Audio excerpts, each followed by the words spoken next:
ଗୋଟିଏ ଅପୂର୍ବ ଦେଖିଲି ଆଜ ସଙ୍ଗାତରେ ଏ କାହା ନାଗର ରାଜ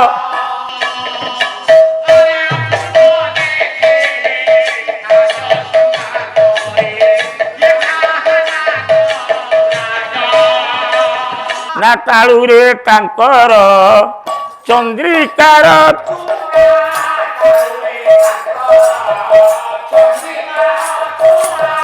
ହରିସୁତ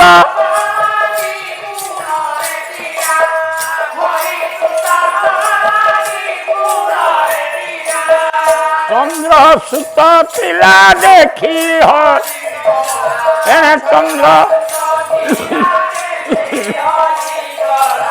ମୁଖକୁ ନହିଲା ବିରାଟ ତନୁଜ ଅପୂର୍ବ ଦେଖିଲି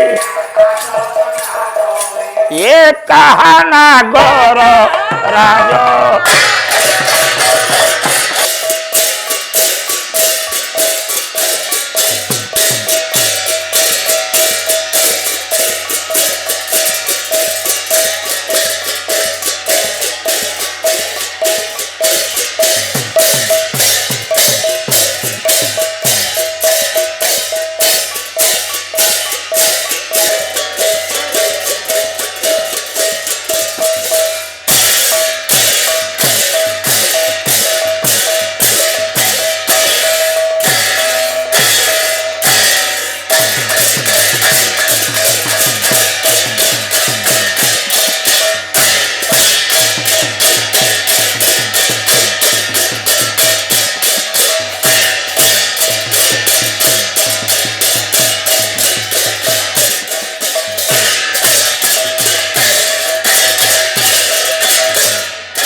अरे बाबा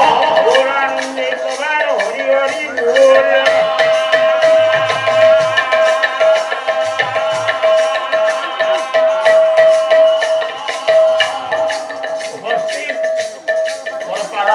साहित्य प्रेमी आगंतुक दर्शक दर्शिका तथा ग्रामवासी समस्त परिवार এবং বড়িয়াওয়ালার আশীর্বাদ রূপ সমস্ত নিষ্ঠ ফলন করে দীর্ঘায়ু দান করে বাবা बोल आवरे पवार आवरे पवार हरि बोला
ओम गुरु ब्रह्मा गुरु विष्णु गुरुदेव महेश्वर गुरु साक्षात परम ब्रह्म तस्मै श्री गुरवे नमः। गणे नारायण रुद्र अंबिके भास्कर तथा भिन्ना भिन्न न कर्तव्यं पंचदेव नमः।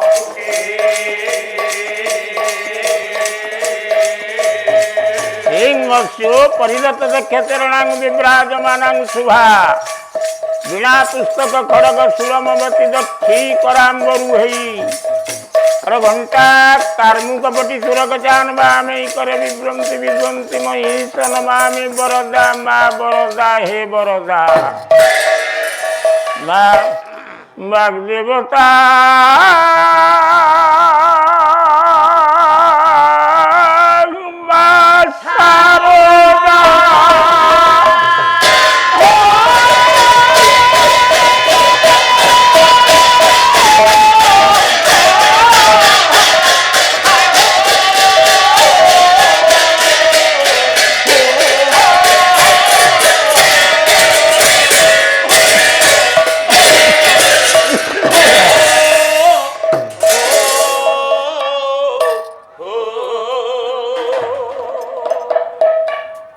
सर्वादौ आपण मानक सम्मुखरे मु उपस्थित होगा संगे संगे आपण मानकर ए परंपरा संस्कृति सत्यनारायण पाला बढ़िया कथा साहेब ये आर्यावर्तर गोटे महान महोत्सव आज्ञा आज्ञा बढ़िया कथा सर नारायण को नाम रे गोटे पाला परिवेशन करवा आज्ञा आज्ञा सिंधुटारू सिंधु पर्यंत बेश ये आर्यावर्तर परंपरा होची सत्यनारायण पाला अल्लाह बस बस बाबांकर निर्देश अच्छी हाँ बा मु बाबांक पादरे कोटि प्रणाम करुछि। आज्ञा आज्ञा द्वितीयतः सम्मुखरे थिबा समस्त दर्शक दर्शिका आज्ञा समस्त को हार्दिक शुभेच्छा जणेबा संगे संगे बेश मोर प्रारंभिक संगीतर भावधारा टिके आपण लक्ष्य करिवे। बढ़िया बढ़िया कथा सर समय नाही नाय घंटाए पाला अल्लाह पाला परिवेशन करबा पूर्वरु हाँ मु गौड़ीय वैष्णव धर्म को टिके सम्मुखरे रखिछि। बाबा बाबा ना कौन आज्ञा गौड़ीय वैष्णव धर्म को गले गले ओम क्लीं कृष्णाय गोविंदाय गोपीजन वल्लभाय स्वाहा कि नमः रुह बस नम शब्द आज्ञा एका ब्राह्मण स्वा शब्द उच्चारण करिवो तार से ताकत अच्छी आमे माने समस्ते अन्य क्षत्रिय वश्य शूद्र एमाने चारि जाति चतुर्वर्ण मया सृष्टा गुण कर्म विभाग कर्म को नहीं कि गुण गुण को नहीं कि कर्म ता भितर पंडित गुण अच्छी ना नहीं सद्गुण व्यक्ति जेतिक सम्मुख रे गोटा स्वाहा शब्द उच्चारण कर कृष्ण नाम रे एते चांस कलापुंस कृष्णस्तु भगवान स्वयं तांकर गोटे नाम अच्छी स्वाहा आज्ञा आपणकर उलटई देले हब कौन आज्ञा यार आरोह अवरोह भितर आमे मानकर जीवन खेलुछि आबाल वृद्ध वनिता जेतिक समाज रे बसीच मो सम्मुखरे आपण माने सब नमस्य मु आपण को प्रणाम करुछि। प्रणाम रो आक्षरिक अर्थ होछि गोटे समर्पणर मार्ग आपण जे पर्यंत निजको समर्पण न होइचंती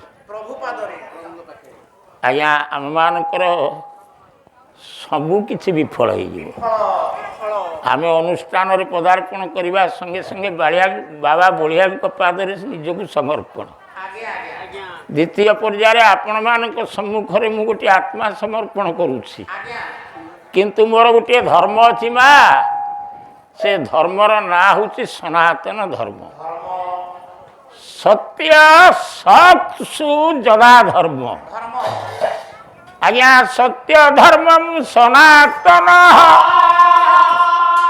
सत्यम एवं एकहं सत्य सत्य ही परम गति ଏ ହେଉଛି ବ୍ୟାସଙ୍କ ଲେଖା। ମହାକବି ବ୍ୟାସ ଆଜ୍ଞା ଯେତେବେଳେ ସନାତନ ଧର୍ମର ଗୋଟିଏ ପ୍ରତୀକ ହୋଇ ଆଜି ଆପଣମାନଙ୍କର ସଂସ୍କୃତିର ପରମ୍ପରାକୁ ଜଗିଛନ୍ତି, ମୁଖ୍ୟ କରିଛନ୍ତି। ପରମ୍ପରା ସଂସ୍କୃତିର ମୁଖ୍ୟ ହେଉଛନ୍ତି କୃଷ୍ଣ। ସନାତନ ଧର୍ମର ପ୍ରତୀକ ହେଉଛନ୍ତି କୃଷ୍ଣ। କୃଷ୍ଣ ଶବ୍ଦ ହେଉଛି କର୍ଷୟତି ଇତି କୃଷ୍ଣ। ଉଡ଼ା ବୁଡ଼ା ଚଳ ଚଳ 56 କୋଟି ଜୀବ ଯେତେ ଅଛ, ଚାରିଖାନି ଉଡ଼ୁଛନ୍ତି, ପାଣିରେ ବୁଡ଼ିଛନ୍ତି, ସ୍ଥିର ଅଛନ୍ତି, ଚଳୁଛନ୍ତି। ଉର୍ଦ୍ଧ 7 ମା ଅର୍ଦ୍ଧ 1400 କେତେ? ତେଣୁ ଇଏ 84 ଭାବ ଆପଣଙ୍କର ଅଛି। ପାଦଠାରୁ ମସ୍ତକ ପର୍ଯ୍ୟନ୍ତ ମା ଇଏ ହେଉଛି 84 ଆଙ୍ଗୁଳ।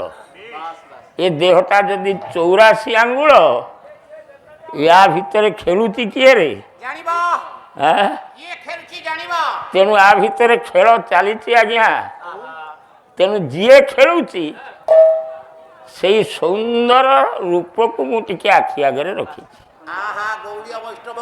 ଗୌଡ଼ୀୟ ବୈଷ୍ଣବ କବି ସେ ଭାବ ଦେଇକି କହିଲେ, ହେ ବାବୁ ନାରଣ, ଏ ଗୋଟିଏ ଚୈତନ୍ୟବାଦ ନା।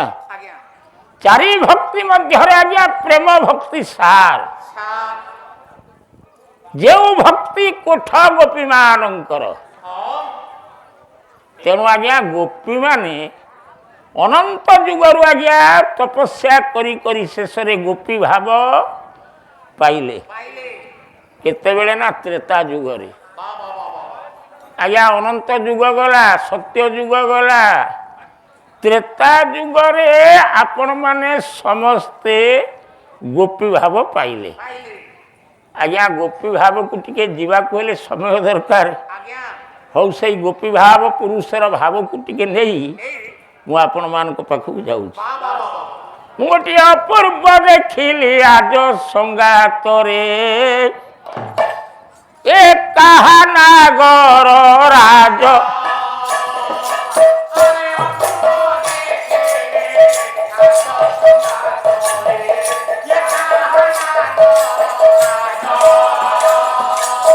ମାନେ ଆମେମାନେ ଯେତିକ ସମସ୍ତେ ଉପସ୍ଥିତ ଅଛନ୍ତି, ସମସ୍ତେ ଏ ଜୀବାତ୍ମାକୁ ରାଧା ସଜେଇ ଦିଅ, ଆତ୍ମାକୁ ନାରୀ ବେଶ କର। ଅପୂର୍ବ ରୂପ ଆପଣଙ୍କ ସମ୍ମୁଖରେ ପହଞ୍ଚିବ। ଯେ ପର୍ଯ୍ୟନ୍ତ ଏ ଜୀବ ନାରୀ ନ ସାଜିଛି, ସେ ପର୍ଯ୍ୟନ୍ତ କୃଷ୍ଣ କିଏ ନା ଆମେ କିଏ? ତେଣୁ ଏ ହେଲା ଗୋଟିଏ ଗୌଡ଼ୀୟ ବୈଷ୍ଣବ ଧର୍ମର ଧାରା। ତେଣୁ ଆତ୍ମାକୁ ନାରୀ ବେଶ କର, ଶ୍ରୀ ରାଧା ଅଙ୍ଗରେ ବିହର, ରାଧାଙ୍ଗୀ ହୁଅ। ଏ ଦେହଟାକୁ ସମ୍ପୂର୍ଣ୍ଣ ରାଧା ସଜେଇ ଦିଅ। ଯଦି ଜଗନ୍ନାଥଙ୍କୁ ଦେଖିବେ, ସେ ଆପଣଙ୍କର ବଡ଼ ଦେଉଳରେ ବସିଛି, ଆଗଟା କ'ଣ ରାଧା ନା କୃଷ୍ଣ କୁହନ୍ତୁ? ସେ ଗୋଟେ ନାରୀ ସାଜିନି ନା, ନୋଲକ ନାଇଛି, ଯେତିକ ନାରୀର ଗହଣା ପିନ୍ଧିଛି। ଆଜ୍ଞା ଆଗରେ ସେ ହେଉଛି ନାରୀ, ତା ଭିତରେ ଅଛି ଆଜ୍ଞା ଭିତରେ ପୁରୁଷ, ଆଗଟା ହେଉଛି ନାରୀ। ମା ମାନେ ପ୍ରଶ୍ନ କରନ୍ତି, ଆଗେ ନାରୀ ନା ଆଗେ ପୁରୁଷ? କୁହନି ମା, ଆଗେ ନାରୀ ନା ଆଗେ ପୁରୁଷ? ଆମେ ଏକ ବୀଜ ବେନି ଫାଳ, ଏ ଯୁଗଳ ଅଙ୍ଗରେ।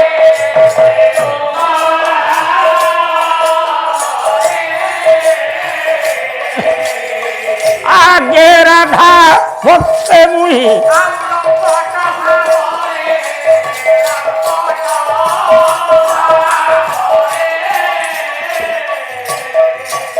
মা কোন আগে কিয়ে?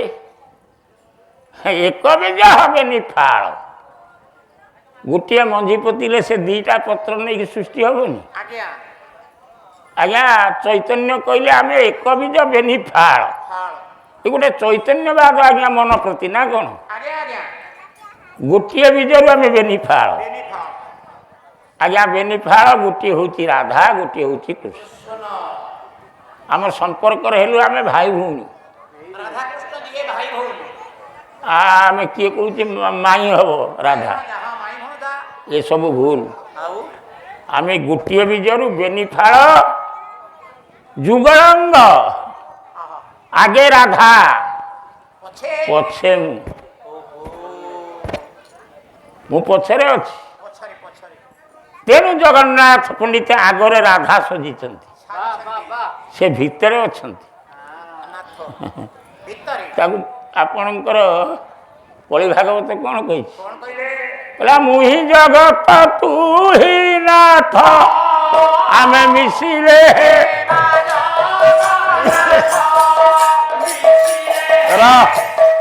ମୁଁ ହିଁ ଜଗତ। ମା ମାନେ ଜଗତର ଅର୍ଥ କ'ଣ? ଜଗତର ଅର୍ଥ ଜନ୍ମଗତ। ଏ ଆପଣମାନେ ଯେତିକ ବସିଛ ଆପଣଙ୍କୁ ସବୁ ଜନ୍ମଗତ ଲାଗିଛି ନା ଲାଗିନି? ଲାଗିଛି ଜନ୍ମ ହେଇଛନ୍ତି ଫେରେ ଗତ ହେବେ ନା ହେବେନି? ଏବେ ତେଣୁ ଜନ୍ମ ଆଉ ଗତ ଭକ୍ତ ୟାର ଭାବ ହେଉଛି ଜଗତ। ତା ଭିତରେ ଅଛି ଗୋଟେ ନାଥ। ହେଇଲୁ ତା ଭିତରେ ଏ ଜଗତ ଭିତରେ ନାଥ ନାହିଁ କି ଆଜ୍ଞା? ଆ ଜଗତ କେମିତି ସ୍ଥିର ହବ?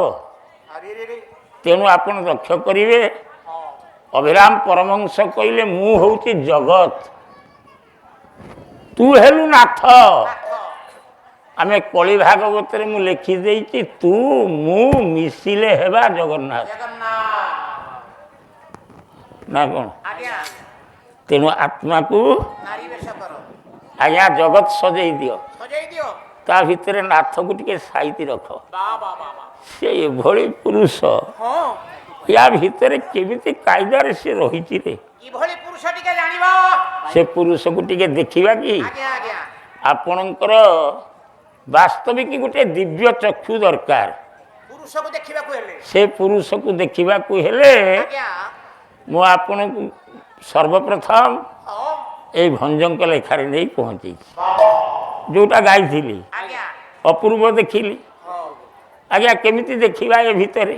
ହଉ ସେଇଟା ଅପୂର୍ବ କ'ଣ? ଗୋଟେ ଆଶ୍ଚର୍ଯ୍ୟ। ସବୁଗୁଡ଼ିକ ଆଶ୍ଚର୍ଯ୍ୟ। ପୁରାଣ ଜଗତକୁ ଗାହାଣ ନ ଗଲେ ଚଳିବ କେମିତି? ନାଇଁ ନାଇଁ ନା କ'ଣ ଆଜ୍ଞା? ନା ଯିବା ନା ଆଉ ଗାହାଣ ପୁରୁଷ ସେ ଯଦି ପୁରାଣ ଜଗତକୁ ନ ଯିବ, ନ ଯିବ ପୁରାଣ ହେଉଛି ଚକ୍ଷୁ। ଚକ୍ଷୁ ଏ କଳି ଯୁଗରେ ମାନବର ଆଖି ହେଉଛି ପୁରାଣ। ଯିଏ ପୁରାଣ ନ ପଢ଼ିଛି ତାର ଆଖି ନାହିଁ, ବା ବା ବା ସେ ଜ୍ଞାନ ବି ନାହିଁ। ତେଣୁ ମୁଁ ଆପଣଙ୍କୁ ପଚାରୁଛି, ବାବା ଗୋଟା ଅପୂର୍ବ ବୋଇଲେ ଆଶ୍ଚର୍ଯ୍ୟ। ସେଇଟା କ'ଣ? ଯେଉଁଟା ମଣିଷ ଆଖିରେ ଦେଖି ନାହିଁ, ଦେଖି ନଥିବ ଯେଉଁଟାକୁ ଜ୍ଞାନ ଭିତରେ ମାପ ନ କରିଛି, ଓହୋ ମାପକାଠି ମାପି ପାରିନି, ବା ବା ବା ସେଇଟା ତା ପାଇଁ ଆଶ୍ଚର୍ଯ୍ୟ। ଆହା ଆଶ୍ଚର୍ଯ୍ୟ କ'ଣ? କଣ ଜାଣିବା ନା ତାଳୁରେ ତାଙ୍କର ଚନ୍ଦ୍ରିକାର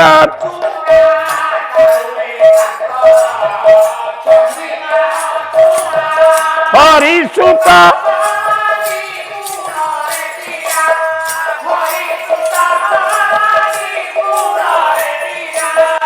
ଚନ୍ଦ୍ର ସୁତ ପିଲା ଦେଖି ଚନ୍ଦ୍ର ମୁଖକୁ ନହିଲା ବିରାଟ ତନୁଜ ଅପୂର୍ବ ଦେଖିଲି ଏ କାହା ନାଗର ରାଜ।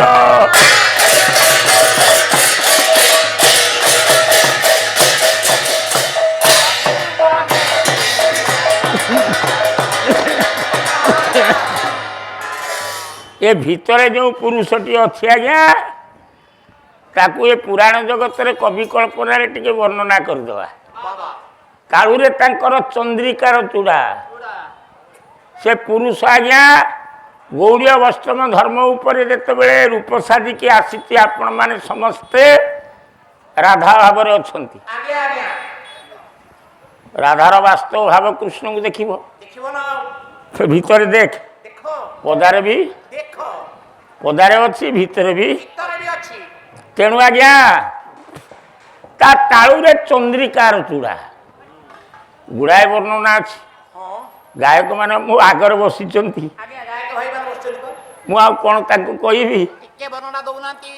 କ'ଣ ଆଉ ଦେବା? ଆ ଚନ୍ଦ୍ରିକାର ଚୂଡ଼ା ଉପରେ ଚନ୍ଦ୍ରକ ଚାରୁ ଏଇଆ ତ ଗାଇବା ଆଉ କ'ଣ ମୟୂର ଶିଖଣ୍ଡ କମଣ୍ଡଳ ବଳୟିତ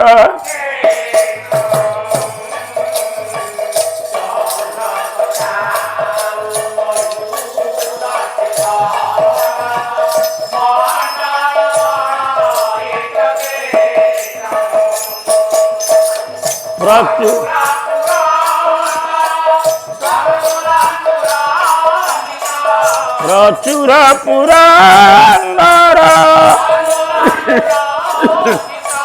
ଆମେ ଦୂର ମୁଦିର ଆମେ ଦୂର ଆ ଚନ୍ଦ୍ରକ ଚାରୁ ଏ ମୟୂର ଶିଖଣ୍ଡ ଆ କମଣ୍ଡଳ ବଳ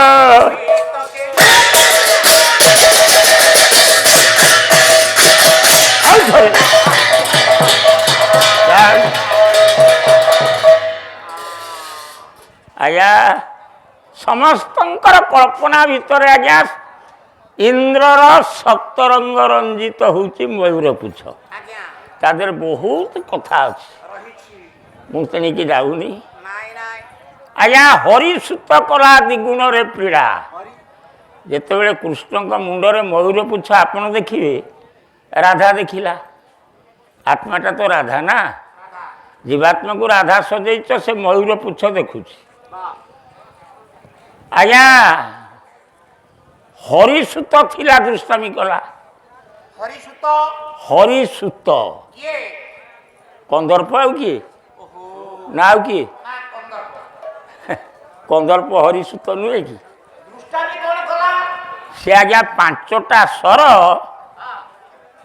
କାଢ଼ିଲା ରାଧାଙ୍କୁ ମାରିଲା ଯିଏ ଆଜ୍ଞା କୃଷ୍ଣଙ୍କର ମୟୂର ପୁଚ୍ଛକୁ ଏ ଜୀବାତ୍ମା ସଜେଇ ଦେଇକି ତାକୁ ଟିକେ ଦୃଷ୍ଟି ଦେବ ତା ଦେହରେ ହରିସୂତର ଯନ୍ତ୍ରଣା ହେବ ନା ହେବନି କାରଣ ଶୃଙ୍ଗାର ବୀର କରୁଣା ଅଦ୍ଭୁତ ହାସ୍ୟ ଭୟାନକ ବିଭତ୍ସମ ରୌଦ୍ର ଶାନ୍ତି ନବରସ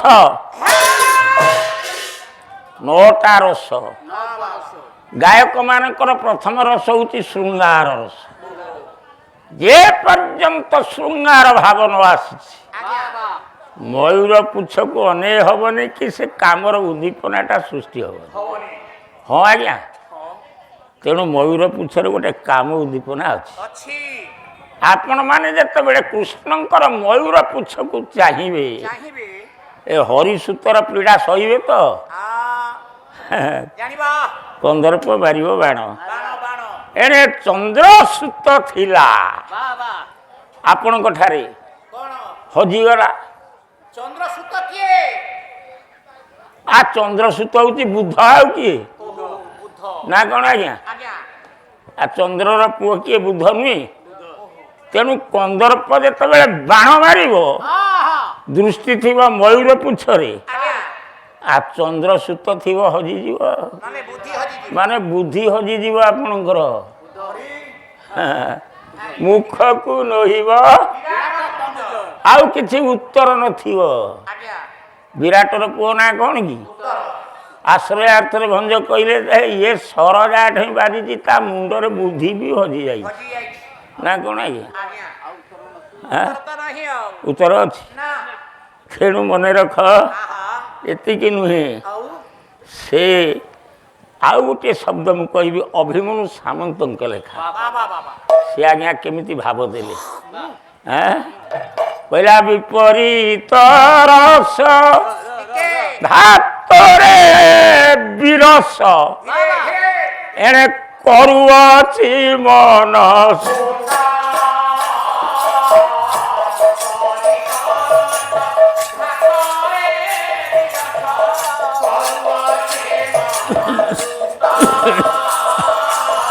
ମୋ ପରା ପାପ କି ସଦର ଦେଇଛି ବିରାଟ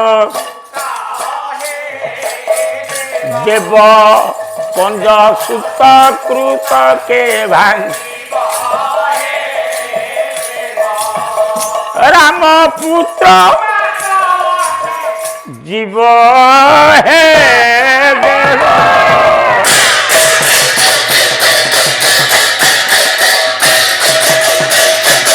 রাম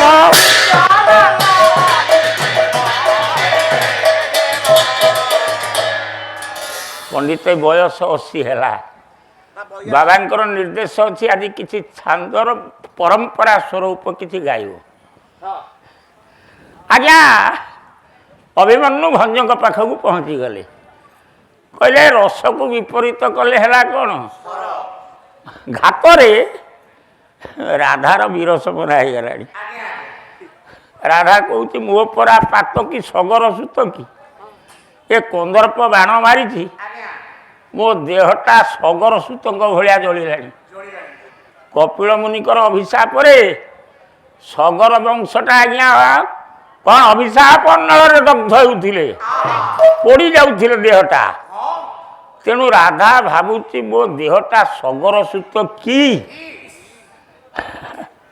ଆରେ କନ୍ଦର୍ପ ବାଣରେ ମୋ ଦେହଟା କ'ଣ ଏମିତି ଜଳୁଛି ମୁଁ କ'ଣ ସଗର ପୁଅଙ୍କ ଭଳିଆ ଅଭିଶପ୍ତ ପୁଅ ନାରୀ ହେଇଗଲିଣି କି ତେଣୁ ଆଜ୍ଞା ଆପଣଙ୍କର ହେ ଦେବ କଞ୍ଜସୂତ କୃତ କେ ଭାଙ୍ଗିବ ହେ ପ୍ରଭୁ ତୋ ମୟୂର ପୁଚ୍ଛକୁ ଦେଖି ଯଦି ଏଭଳି ଏ ସମାଜର ଅବସ୍ଥା ହେଇଯାଏ ଏ ବିଧିର ବିଧାନ କଞ୍ଜସୂତ ବୋଇଲେ କିଏ କି ବ୍ରହ୍ମା ନୁହେଁ କି ବ୍ରହ୍ମାର ଯେଉଁ କୃତ ଗୋଟା ପ୍ରକୃତି ଗୋଟା ପୁରୁଷ ଉଭୟଙ୍କୁ ସମ୍ମୁଖରେ ରଖିକି ଯେଉଁ ବାଣ ମାରିବା ଏ ଭକ୍ତ ଆଉ ଭଗବାନଙ୍କୁ ଉଭୟଙ୍କ ଭିତରେ ଯେଉଁ ସମ୍ପର୍କ ରଖିବା ଏଇଟା କି ଭାବ ଆଜ୍ଞା ଶୃଙ୍ଗାର ଭାବ ନୁହେଁ ନା ଆଉ ମୁଁ କେଉଁ ଭାବକୁ ଯାଉଛି କି ଶୃଙ୍ଗାର ଭାବ ତେଣୁ ଶୃଙ୍ଗାର ରସରେ କ'ଣ କହିଲେ କହିଲେ ହେ ଦେବ କଞ୍ଜସୂତ କୃତ ଏ ରାମ ପୁତ୍ର ମାତ୍ର ଅଛି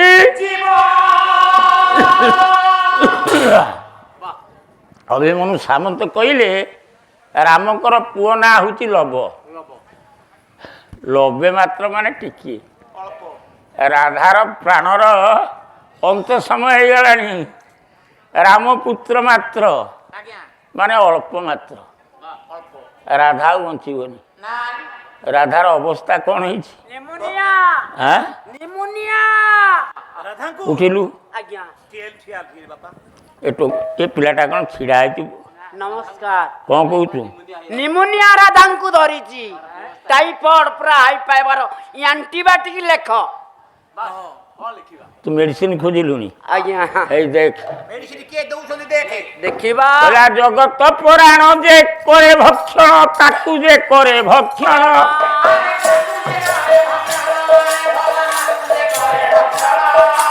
ତାର ଧ୍ୱଜମାତ ତାତ ଗର୍ଭଗତ ବା ଶତ ଶତ ସ୍ମରଣ ହେ ଧୀର ଏତେବେଳେ ପ୍ରିୟା ପ୍ରୀତି କରୁଅଛ ଦୂର ହେ ପ୍ରିୟା ପ୍ରୀତି କରୁଅଛ ଦୂର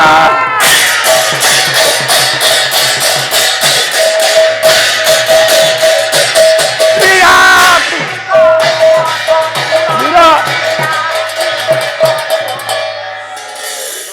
ନାରାୟଣ କହି ଉଠିଲୁ ଜଗତ ପରାଣ ଯେ କରେ ଭକ୍ଷଣ ତାକୁ ଯେ କରେ ଭକ୍ଷଣ ଭକ୍ଷଣ ତାର ଧ୍ୱଜ ଧ୍ୱଜ ମାତ ମାତ ତାତ ତାତ ଗର୍ଭଗତ ବାତସ ବା ଶତ ଶତ ସ୍ମରଣ ଏ ଗୋଟା ବଢିଆ ଅର୍ଥ କରୁନାହାନ୍ତି ଅଭିମନ୍ୟୁଙ୍କ ଲେଖା ଆଜ୍ଞା ବିଦଗ୍ଧ ଚିନ୍ତାମଣି ବେଶ କେଡ଼େ ଭାବ ଦେଇଛନ୍ତି ଆଜ୍ଞା ଶୁଣିବା ଆଉ ଜଗତ ପରାଣ କିଏ ପବନ ମା ଠିକ ନା ଭୁଲ ଜଗତ ବୋଇଲେ ଦୁନିଆଟା ଆଜ୍ଞା ବାସ୍ତବିକ ପ୍ରାଣ କିଏ ଜଗତର ପ୍ରାଣ କିଏ ପବନ ଆଉ ବିନା ପବନରେ କୋଉ ଜୀବ ବଞ୍ଚିଲେଣି ବଞ୍ଚି ପାରିବାନି କୀଟୁ ପତଙ୍ଗ ପର୍ଯ୍ୟନ୍ତ ଆମେ ସମସ୍ତେ ମାନବୀ ଆଜ୍ଞା ବିନା ପବନରେ କିଏ ବଞ୍ଚିଲାଣି କେହି ତେଣୁ ଜଗତର ପ୍ରାଣ ହେଉଛି ପବନ ଭକ୍ଷଣ କରେ କିଏ ପବନକୁ ପବନକୁ ଭକ୍ଷଣ କରେ ସର୍ପ ତାକୁ ଯେ କରେ ଭକ୍ଷଣ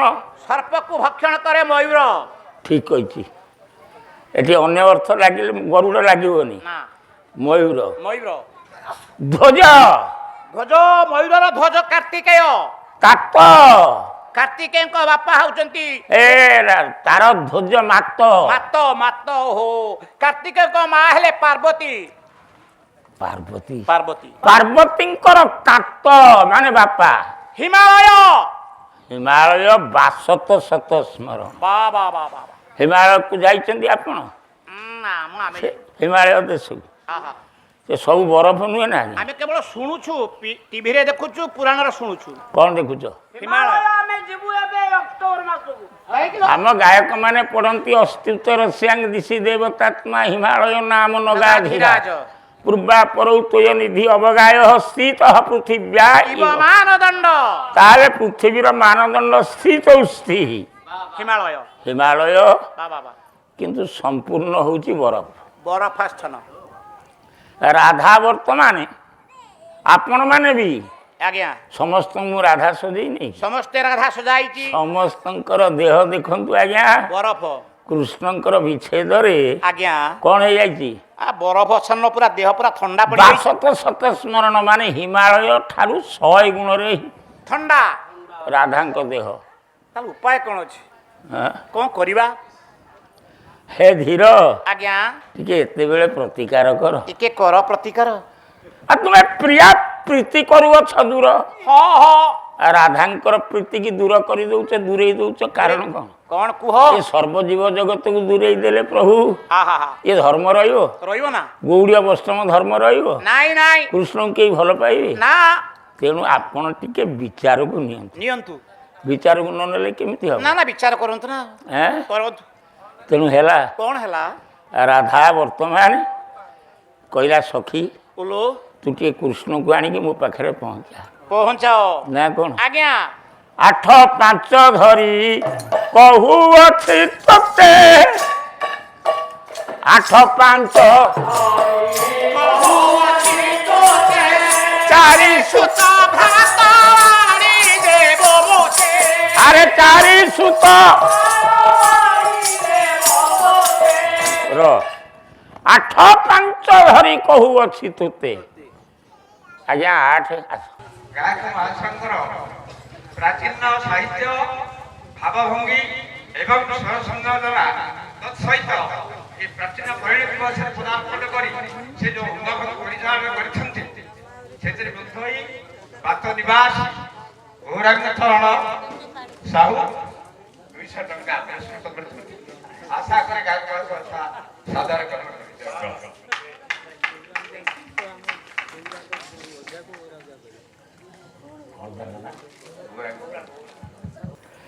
ଏ ନାମଟିର ବହୁତ ମହାତ୍ମ୍ୟ ଅଛି। ମହାତ୍ମ୍ୟ ଅଛି। ପ୍ରଥମ ନାମ ଥିଲା ନିମାଇ, ନିମାଇ। ଦ୍ୱିତୀୟ ନାମ ହେଲା ଗୌରାଙ୍ଗ, ଗୌରାଙ୍ଗ। ତୃତୀୟ ନାମ ହେଲା ଚୈତନ୍ୟ। ଚୈତନ୍ୟ। ଆଜ୍ଞା ସେ ତିନୋଟି ନାମରେ ସେ ଜଣେ ଲୋକ ତିନୋଟି ନାମ ନେଇଛନ୍ତି ନା? ନାମିତ ନିମ ମୂଳେ ଜନ୍ମ ହେଲେ ନିମାଇ ହେଲେ, ନିମାଇ। ଅଙ୍ଗ ହେଇଗଲା ଗୌରାଙ୍ଗ, ଗୌରାଙ୍ଗ। ଆଉ ଚୈତନ୍ୟ ଜ୍ଞାନ ଯେତେବେଳେ ପାଇଲେ ଚୈତନ୍ୟ ମହାପ୍ରଭୁ। ତେଣୁ ଯିଏ ନିମାଇ ସେଇ ଗୌରାଙ୍ଗ ସେଇ ହଉଛନ୍ତି ଚୈତନ୍ୟ। ନା କଣ? ଆଉ ଅନ୍ୟ କିଏ କି? କେହି ନୁହନ୍ତି। ତେଣୁ ଚୈତନ୍ୟ ଭାବ ଯେତେବେଳେ ମାନବ ଦେହରେ ସୃଷ୍ଟି ହବ ବା ବା ବା ସେ ସମସ୍ତଙ୍କୁ ଭଲ ପାଇବ। ବା ବା ବା ବା ସମ ଦୁଃଖ ସୁଖ ସ୍ୱଚ୍ଛ, ବା ସମଲୋଷ୍ଟ୍ରାଞ୍ଚ କାଞ୍ଚନ, କାଞ୍ଚନ। ସମ ପ୍ରିୟା ପ୍ରିୟ ଧୀର, ହେ ହେ। ଆଉ ସମ ନିନ୍ଦାତ୍ମକ ସ୍ତୁତି। ବା ବା ବା ବା। ଭଗବତ ଗୀତା କହୁଛି ଏ ଗୋଟେ ସମସ୍ନେହ ସମ। ନା। ଆଜ୍ଞା ଯେତେବେଳେ ଆପଣଙ୍କ ଦେହରେ ଗୋଟେ ସମସ୍ନେହ ଆସିଯିବ ଆସିଯିବ ଆପଣ ସମସ୍ତଙ୍କୁ ଭଲ ପାଇବେ। ପାଇବେ ନା। ଭଲ ପାଇବାଟା ହଉଛି ସମସ୍ନେହ। ଆଜ୍ଞା ମାନାପମାନୟ ମୁସ୍ତୁଲ୍ୟ ମିତ୍ରାରି ପକ୍ଷାୟ ସର୍ବାରମ୍ଭ ପରିତ୍ୟାଗୀ ଗୁଣାତୀତ ସଉଚ୍ୟତେ। ସେଇ ଭଗବତ ଗୀତା ଆଜ୍ଞା କହିଲା ଆପଣ ଟିକେ ଗୁଣାତୀତ ହେଇଯାଆନ୍ତୁ। ବା ବା ଗୁଣାତୀତ, ରୂପାତୀତ, ବେଦାତୀତ, ବେଦରୁ ଅତୀତ, କିଏ? ଗୁଣରୁ ଅତୀତ ହଁ ଚୈତନ୍ୟ। ଚୈତନ୍ୟ। ଏ ମନର ଯେତେବେଳେ ଏଗୁଡ଼ିକ ସବୁ ଅତୀତ ହେଇଯିବ ବା ବା ବା ଚୈତନ୍ୟ ଭାବ ଆସିବ। ବା ନା ବା। କଣ ଆଜ୍ଞା? ଆହା, ସେ ଆଉ ଗୌରାଙ୍ଗ ଗୁଣ ଭିତରେ ଥିଲେ କଣ ଆସିବ? ନାଇଁ ଗୁଣ କର୍ମ ବିଭାଗ ହଁ ତେଣୁ ଗୁଣ ଭିତରେ ଟିକେ ମଜିଗଲେ ଆହା ଆପଣଙ୍କର ମୁକାର ଆସିବ। ହଁ ବା ଯେକୌଣସି ଗୁଣକୁ ଆଶ୍ରୟ ନିଅନ୍ତୁ ନିଅନ୍ତୁ। ତେଣୁ ଗୁଣାତୀତ ହେଇଯାଆନ୍ତୁ। ଆଉ ଭଲ ହେଲା ସେଇ ଗୌରାଙ୍ଗ ସାରଙ୍କୁ ସେଇ ନାରାୟଣ ମଙ୍ଗଳ କରନ୍ତୁ ଆଉ କଣ। ଗୌରାଙ୍ଗ ତ ଗୌରାଙ୍ଗ ଆଶୀର୍ବାଦ କରିବେ, ଆମେ କହିଲା ଆଉ ଆଉ କ'ଣ କରିବା? ଆମେ ଆଗକୁ ଯିବା ନା ଆଉ। ଏ କଳି ଯୁଗରେ ନା କଳଙ୍କୁ ନାସ୍ତେଇବଂ ନାସ୍ତେଇବଂ ନାସ୍ତେଇବଂ ନାସ୍ତେବଂ ଗତିରନ୍ୟଥା। ଏ ସମ୍ମାନ ଦେଇଛନ୍ତି କିଏ? ସେ ଗୌରାଙ୍ଗ। ଗୌରାଙ୍ଗ ନା ଏଇ ଯୋଉ ବାକ୍ୟଟି ପ୍ରଭୁ କଲେ କିଏ? ହଁ ଗୌରାଙ୍ଗ ନା ଗୌରାଙ୍ଗ ବା ଚୈତନ୍ୟ ଜ୍ଞାନରେ ଜ୍ଞାନରେ ସେଇ ଗୌରାଙ୍ଗଙ୍କର ହଁ ଗୌରଙ୍ଗକୁ ନେଇକି ଯୋଉ ଚୈତନ୍ୟ ଭାବ ଆଗକୁ ଆସୁଛି ବାବା ତାଙ୍କର ମଙ୍ଗଳ କାମନା କରନ୍ତୁ। ସେଇ ନାରାୟଣ ବୋଲ ଆନନ୍ଦ ସାଗରେ ହରି ବୋଲ। ହେଲା ହଁ କଥା କୋଉଠି? କଥା ବା ଆମ ଥଣ୍ଡା ପଡ଼ିଯାଇଛି ବର୍ତ୍ତମାନ ଶରୀର ହିମାଳୟ ଠାରୁ ଆହୁରି ବରଫ। କ'ଣ କରିବା ହାଁ? କେମିତି ଦେଖିବା? ରାଧା କହୁଛି ସଖୀ ତାଙ୍କୁ ଆଣିକି ଠିଆ କର। କ'ଣ କହିଲେଣି? ପ୍ରଥମ ମୁଁ ଅପୂର୍ବ କାହାକୁ ସେ ଜିନିଷ ଲୋକଟାକୁ ଠିଆ ନ କଲେ ହଁ। ଇଏ ରୋଗ ଭଲ ହବନି। ଆଲୋ ଦିନେ ମୋ ନେତ୍ର ପ୍ରାନ୍ତରେ ଧୀରେ ଧୀରେ ସେ ପଡ଼ିଗଲା ବାଙ୍କ ଚୁଳିଆ ଥରେ ଆରେ ଗୋ ସେଇ ଦିନୁ ମୋ ହୃଦୟ ହଏ ସଜାନି ଗୋ ସେହି ଯେତେବେଳେ ମୟୂର ପୁଚ୍ଛ ତତ୍ସହିତ ତ୍ରିଭଙ୍ଗୀ ଛନ୍ଦ ଛନ୍ଦ ମୁଁ ରାଧା ହୋଇକି ଚାହିଁଦେଲି। ଚାହିଁ ଦେଇଛି। ହେ, କି ସୁନ୍ଦର ଆହା ଅପୂର୍ବ। ଏଇଠି ହେଲା ଅପୂର୍ବ ଆଶ୍ଚର୍ଯ୍ୟ ଆଜ୍ଞା। ଆହା ଦିନେ ମୋ ନେତ୍ର ପ୍ରାନ୍ତରେ ପ୍ରାନ୍ତରେ ପଡ଼ିଗଲା ସେ ବାଙ୍କ ଚୁଳିଆ ଥରେ। ଥରେ ବାଙ୍କ ଚୂଳ ମାନେ ବାମକୁ ଖସିଛି ସେ ଯୋଉ ଚୂଳ ମୟୂର ଚୂଳ। ବାଙ୍କ ଚୂଳ ଆଉ ମୁଁ ଟିକେ ଦେଖିଦେଲି ଆଉ ଆ ସେଇଦିନୁ ମୋ ହୃଦୟ ଥରେ ଥରେ ଥରୁଛି ଲୋ ସଖୀ। କ'ଣ କରିବା? ଆଁ? କ'ଣ କରିବା? ଶୁଣିଥିଲେ କଥା ପଦେ ପଦେ ଏ ରମା ଉମା ପ୍ରାଣ ବିକିବେ ପଦେ ପଦେ ଗୋ ଅତି ନରସିବେ ଇନ୍ଦ୍ର ପଦେ ସଜନି ଧରିଲା। ଗୋ ଅତି ନ ପଦେ ଏ ସଜନି। ୟାକୁ ସାଧାରଣ ଗାୟନ ବି ଶିଖିଛନ୍ତି। ବାବା ଆଉ ତୁମେ ଏମିତି ଅନଉଛ?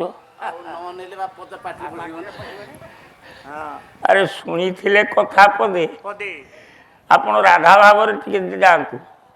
କୃଷ୍ଣ କଥା ପଦେ ଯଦି ଶୁଣିବେ ଆଜ୍ଞା ଯିଏ ଶୁଣିଛନ୍ତି ଛନ୍ତି ଆ ରମା ଉମା ପ୍ରାଣ ବିକିବେ ପଦେ।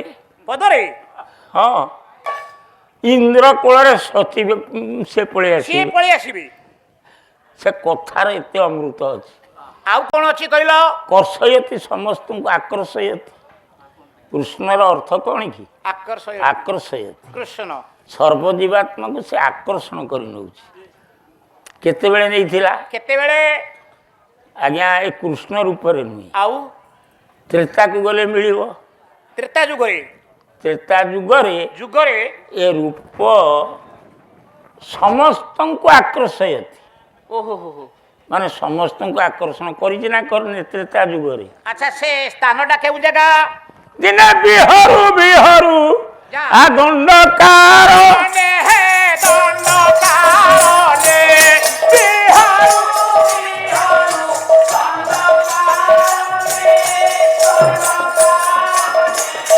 ଆଉ ବୃନ୍ଦ ବୃନ୍ଦ ଋଷି ଆଜ୍ଞା ବୃନ୍ଦ ବୃନ୍ଦ ସଂଖ୍ୟାରେ ଏଇ ଭକ୍ତାଳୁ ଆଜ୍ଞା ମାନେ ଅନନ୍ତ ଯୁଗରୁ ଭକ୍ତ ହେଇଥିଲେ। ହଁ ସତ୍ୟ ଯୁଗ ଗଲା ଗଲା କହିଲା ଏ ତପସ୍ୟା ପୂରଣ ହବନି, ହବନି ଜଣା ପଡୁଛି କାହିଁ ଚାଲ ଆମେ ସବୁ ଦଣ୍ଡକାରଣ୍ୟରେ ଖଣ୍ଡିଏ ଖଣ୍ଡିଏ ପଲା ମାରିକି ରହିବା ଆଉ ନା କ'ଣ? ଆଚ୍ଛା କୁଡ଼ିଆ ମାନେ କୁଡ଼ିଆ ମାନେ ମଠ ମଠ ଆଉ ସେଇଠି ରହିକି ଦେଖିବା ଆଗକୁ। ଚେଷ୍ଟା କରିବା। ତେଣୁ ଦଣ୍ଡକାରଣ୍ୟରେ ପଣ୍ଡିତେ ବୃନ୍ଦ ବୃନ୍ଦ ସଂଖ୍ୟାର ବାବାଜୀ ମାନେ ସବୁ ତପସ୍ୟା କରୁଥିଲେ। ତାପରେ କ'ଣ ହେଲା? ରାମ ଲକ୍ଷ୍ମଣ ସୀତା 3 ଜଣ ଏଇ 3 ଜଣକୁ ଆଜ୍ଞା ପଠେଇଲେ। କିଏ ପଠେଇଲା? ପଠେଇଲେ କିଏ ତାଙ୍କୁ ଜାଣିବା? ରାମ ଲକ୍ଷ୍ମଣ ସୀତାଙ୍କୁ ପଠେଇଲେ କିଏ? ଆଜ୍ଞା ତାଙ୍କୁ ରାମକୁ ତ ଦେଖିବେ ମାନେ ହଁ ସେଇଠି ବିଭ୍ରମ ହେଇଯିବେ। ଆଚ୍ଛା ସମସ୍ତଙ୍କର ମନଟା ଆକର୍ଷିତ ସବୁ ଆକର୍ଷଣ ହେଇଯିବ। ରାମକୁ ପଠେଇଲା କିଏ? କିଏ? ଯଦି ପଠେଇଲା ଆଜ୍ଞା ଏ ବାବାଜୀ ମାନେ ଭାରି କ୍ଷୁଧାତୁର ଥିଲେ, ଆଜ୍ଞା କିଛି ଖାଇ ନଥିଲେ। ହଁ ଏ ଖାଇବା ସହିତ ଏମିତି ମିଠା ମିଠା ଜିନିଷ ପଠେଇଦେଲା ଯେ ଆଜ୍ଞା ଆଜ୍ଞା ଆଖି ଦେଖିଲା ପାଟି ବି ଖାଇଲା। ଆପଣ ଭଞ୍ଜଙ୍କୁ ପଚାରୁନାହାନ୍ତି ମୁଁ କ'ଣ ଭୁଲ କହୁଛି? ଭଞ୍ଜ ଲେଖିବେ ହଁ କବି ସମ୍ରାଟ ଲେଖିନାହାନ୍ତି? କ'ଣ କହିବେ ଦେଖିବା? ବଢ଼ିଆ କଥା। କ'ଣ ଦେଖିବା? ଆରେ ହେ ଆଜ୍ଞା ଭଞ୍ଜଙ୍କ ଲେଖାକୁ ଗଲେ କେଡ଼େ ମଜା ଅଛି, କେଡ଼େ ଭାବ ଅଛି। ଦେଖିବା ବାଗେଇକି ଧରିଲ ଟିକେ ଆମେ ଶୁଣୁ, ଆମେ ଟିକେ ଶିଖିବୁ। କ'ଣ ଶିଖିବ? ଟିକେ ସ୍ୱରଟା ଗୋଟେ ଶିଖିବୁ ନା ଆଉ। ସ୍ୱର ଗୋଟେ କ'ଣ ଅଛି? ଯାହାହେଲେ ପୁରୁଣା ବାବା ଗାୟକ। କହିଛନ୍ତି ବୈରାଗୀ ଆମର ଆସିବ ଖାଲି ସ୍ୱର ଗାଇବ। ଠିକ ଅଛି। ଏ 80 ବର୍ଷରେ ବାବା କ୍ଷମା ଦେବେ, ମୁଁ ଆପଣଙ୍କୁ ବହୁତ ସ୍ୱର ଶୁଣେଇଛି ମାନେ ଆଶ୍ରମରୁ ଆଜ୍ଞା ଆଉ ଓଡ଼ିଶାରେ ବହୁ ଜାଗା ଜାଗା ବାବା ବି ଶୁଣିଛନ୍ତି। ହଁ ନ ଶୁଣି ତାଙ୍କର ଗୋଟେ ଆଶୀର୍ବାଦ ହେଲା ବୈରାଗୀ ଟିକେ ସଫା ହେଲା ଆଉ। ଘଣ୍ଟେ କ'ଣ ପାଲା କରିବ ଟିକେ ସବୁ ଶୁଣିବା, ବାବା ବି ଶୁଣୁଥିବେ। ଆଜ୍ଞା ହଁ ହଉ ହେ ବାବୁ ଆଜ୍ଞା କଥା କେଉଁଠି? ଆମେ ବା ଗାଇବା ଭଞ୍ଜଙ୍କର। ଭଞ୍ଜଙ୍କର। ଆଜ୍ଞା ତେଣୁ ଆଜ୍ଞା ବିହରୁ ବିହରୁ ଦଣ୍ଡକାରଣ୍ୟ ବୃନ୍ଦ ବୃନ୍ଦ ଋଷି ଦେଖି ସୁପୂର୍ଣ୍ଣେ କାହାକୁ ଦେଖିଲେ? ସେଇ ଯାହାକୁ ଦେଖିଲେ ଦେଖିଲେ ସେ କିଏ? ସେଇ ତ କଥା। ସେ ଏଠିକି କେମିତି ଆସିଲେ, କାହାର ନିର୍ଦ୍ଦେଶରେ ଆସିଲେ? ଗୋଟା ଭଲ ଉଦାହରଣ ଦେବି ଭଞ୍ଜଙ୍କର। ଭଞ୍ଜଙ୍କର ହଁ ଦଉନାହାନ୍ତି। କହିଲା ବୈଶାଖ୍ୟ ହୋଇଲା ଏଠି ମନ୍ଥରା ଅଯୋଧ୍ୟା ଏ ଭାଣ୍ଡେ ଥିଲା କ୍ଷୀର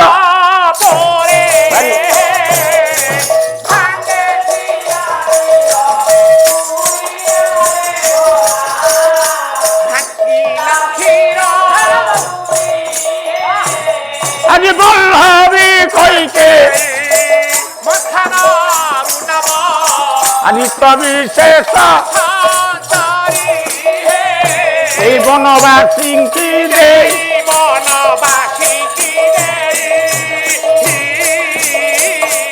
বহু অসন লোচন পাই